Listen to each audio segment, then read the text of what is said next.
Hello, and welcome to a new video. In this video, I would like to share some valuable insights about egg production in poultry farming. Starting with the factors affecting egg laying and quality. Egg production is influenced by a variety of factors, including genetics, nutrition, environment, and management practices. Understanding these factors is essential for maximizing egg yield and quality. First of all, genetics. The breed of the hen plays a significant role in egg production. Layer breeds like the High-Line Brown and Lowman Brown are specifically bred for high egg yield. Dual-purpose breeds, while versatile, generally produce fewer eggs than specialized layer breeds.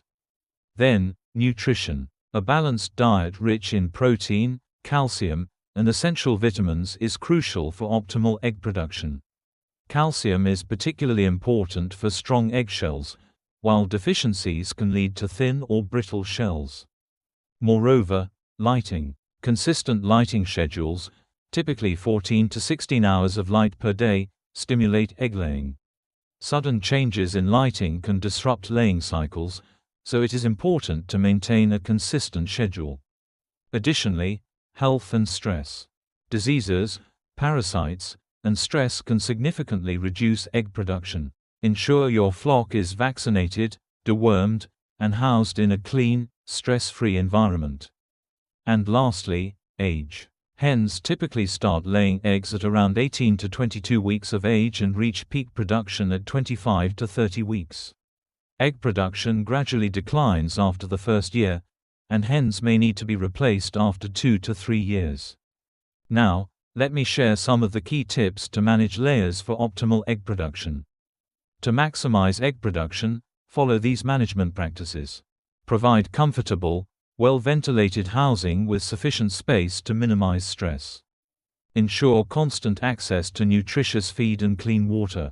Supplements like calcium, often provided as oyster shells, help strengthen eggshells. Use artificial lighting systems with timers to simulate a natural day length, ensuring consistent egg laying. Monitor for signs of illness or stress and adjust management practices accordingly. Let's see a successful case study. A commercial egg production facility in Kent noticed a decline in egg output during the winter months. After assessing their environment, they discovered that the reduced natural light was affecting the birds. They installed supplemental LED lights to maintain a consistent 16-hour light cycle, which restored egg production levels to normal within a few weeks. This case highlights the importance of adjusting environmental conditions to maintain productivity. I believe this part of the section has helped you understand more about egg production. I will see you in a new video with new topics. Till then, stay connected.